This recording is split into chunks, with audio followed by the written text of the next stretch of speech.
Ladies and gentlemen, it brings me immense pain to break the news to you that it is finally over. After the 2025 Brazilian Grand Prix, Max Verstappen is now 49 points behind championship leader Lando Norris, and there are 3 races to go, the final triple header of this season. And it breaks my heart to say that we are not winning our 5th consecutive driver's title in a row. We had a good run. We had a good run from 2021. It was amazing. Had that amazing dominant 2023 season. 2024 was phenomenal for its own reason. And even in 2025, it was touch and go. The last few races looked really promising, particularly the United States Grand Prix, which was clean sweep for us. We won everything. But the party eventually ends. And it breaks my heart to say that it is finally over. Max Verstappen is 49 points behind Lando Norris. Mathematically, he can be out of title contention after the Vegas Grand Prix. Just saying. After the if Verstappen doesn't win Vegas Grand Prix and Lando Norris doesn't DNF, then it's official that Max Verstappen is out of the title picture, mathematically speaking. So it's over.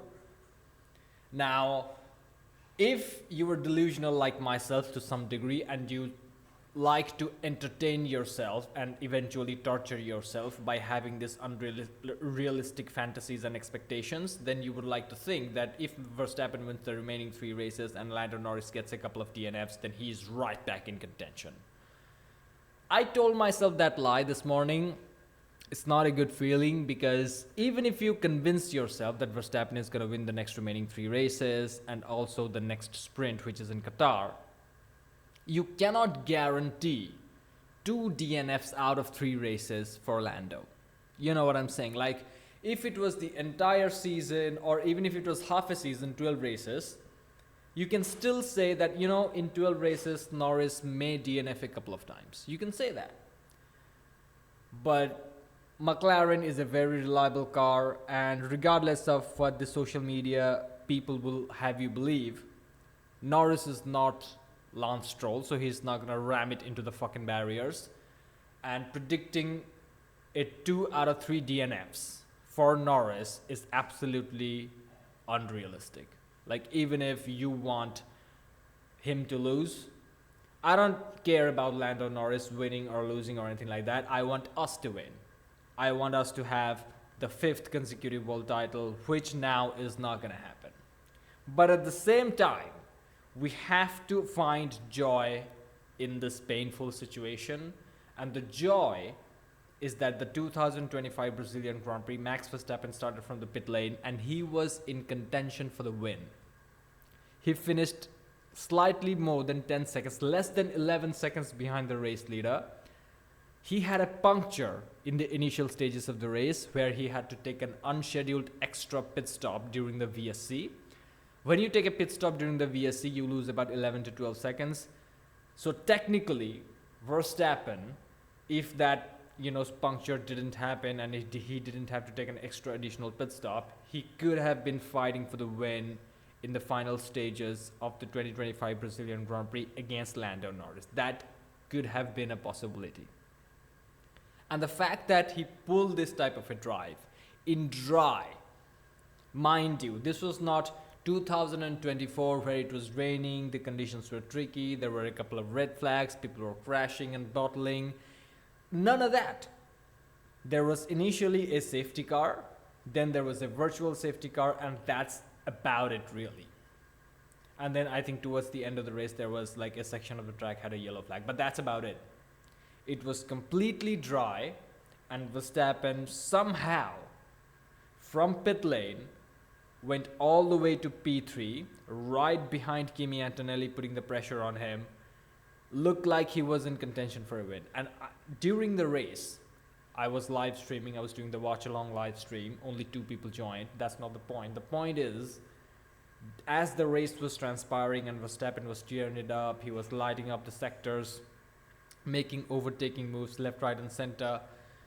I was like, if Lando Norris gets a puncture or bottles it, runs wide, gets a lockup, spins around, makes some mistake where he fucks up his tires, which was obviously didn't happen. But if Lando did have some unlucky incident happen to him, like Verstappen had an unlucky incident happen to him at the start of the race where he had a puncture and he had to take the unscheduled pit stop. If something were happened to Lando like that, then Verstappen W, he would have won the 2025 Brazilian Grand Prix from the pit lane. So I am having mixed feelings. On one side, the drive was amazing. A lot of people are analyzing the shit out of the race, analyzing the lap times, putting it on the fucking graphs. I could do that. I have the resources. It's all publicly available.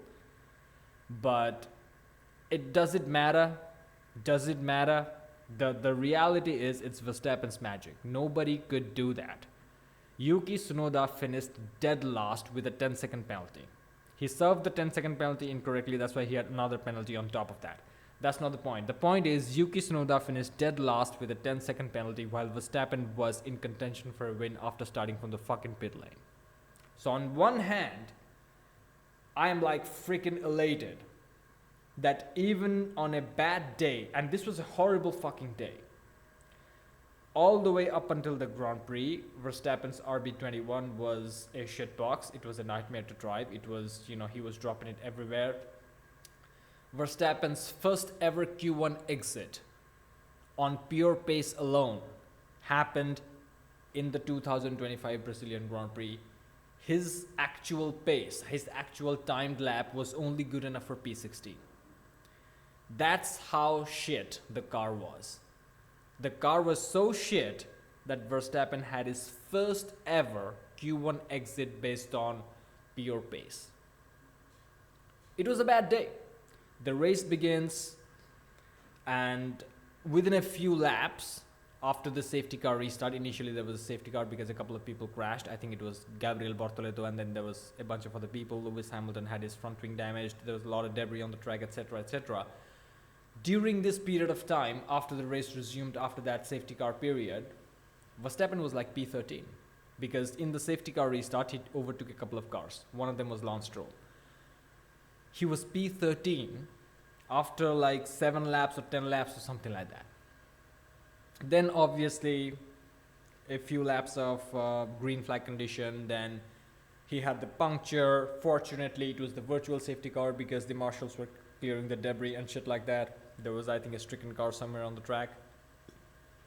Even with that unscheduled pit stop, after that he was relegated to the back of the field. He still went through everybody.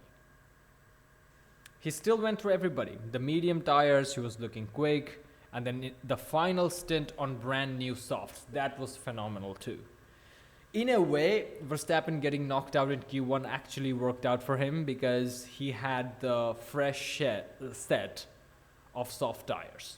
So he put that on for his final stint in Brazil, and he was looking like he was going to challenge like for Kimi Antonelli for P2. He was in the DRS of Kimi Antonelli, but at that point, his tires were done. There was no more grip left.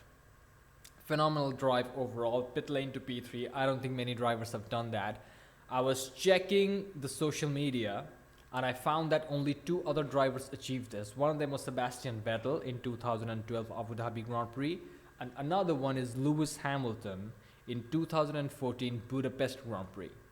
These were the only 2 other drivers who started from the pit lane and ended up on the podium apart from Max Verstappen. So you have to understand the gravity of this achievement on a dry day in Brazil where the car was looking like it was a shitbox. So on one hand, we have this amazing positivity, a race, a day where everything could have gone wrong against us. It did. And we still went up all the way to the podium. Now, on the other hand, despite how amazing his performance was and how phenomenal once-in-a-lifetime thing that we witnessed, it was not enough to remain in contention for the title. If Lando Norris finished like P4 or something like that, then it would have been phenomenal. If Verstappen won from the pit lane, oh my fucking god. I'm getting a hard on just thinking about it. The point is, it was not enough. Such a great drive, such a phenomenal and entertaining race. Brazil always delivers, but unfortunately for us, it's not enough, and we are not going to win our fifth consecutive world title. Now, the problem is, it gives me hope in some type of way, because on a bad day, if Verstappen can take it to P3, then imagine what he's going to do on a good day. But you have to think cognitively, you have to think realistically. He's not going to close 49 points to Lando Norris in the 3 races. It's too much. It's not just the fact that Verstappen needs to win all 3 races by a country mile and decisively. It's also that Lando needs to have a couple of DNFs, which is looking very difficult. He's not going to have mechanical DNFs. And if he cleans up his race and he just starts and just stays out from everyone's business, even if he loses a couple of positions by playing it safe, the points buffer that he has to both Piastri and Verstappen, he can still comfortably lift and coast his way to his first ever Formula One World Championship. And this is the amazing thing about the sport, that a few races ago, not so long ago, we were like, oh, this is Piastri's title. After some time, it was like, oh, Verstappen's catching up. And then we all got excited. I especially did. And I'm like, we're going to win this thing. 5 in a row. Bring it on. But obviously, it was too good to be true. Now it looks like it's Norris's title to lose. And I think he's going to win. Like, just by the sheer consistency alone that he has managed to string together since the 2025 Monza Grand Prix. He didn't win that race. But since Monza, he has been slowly chipping away into Oscar's lead. And now, since the last couple of Grand Prix, Mexico and Brazil, Lando has provided big blows, not just to Oscar, but also to Max Verstappen by extending his advantage in the championship standings. So it seems like the party has come to an end. It's a mixed feeling because Brazil was a phenomenal race. We had a Max Verstappen masterclass. But at the same time, we have to admit that it is finally over. We are not going to have 2 out of 3 DNFs for Lando Norris. Even if Verstappen wins all 3 of the races, it won't matter. That's all I have to say. It's a very difficult day in life, and I hope you guys are holding up well to this news. But hopefully for the remaining 3 races, we'll have a nice, interesting fight between Norris and Piastri to some degree, even if Piastri is 24 points behind. I hope he manages to put some challenge into Norris in Qatar, hopefully. Qatar is a Oscar Piastri track, so let's see if he can go ahead and do some damage. Las Vegas is going to be tricky. We will see who comes out on top. But right now, at this point, I just hope that the final triple header of 2025 is at least entertaining for the Drivers' Championship and also entertaining for the fight for P2 in the championship between Ferrari, Mercedes and Red Bull, or as I like to call them, Verstappen.com Racing. Thank you for watching, like and subscribe, and I'll see you in the next one.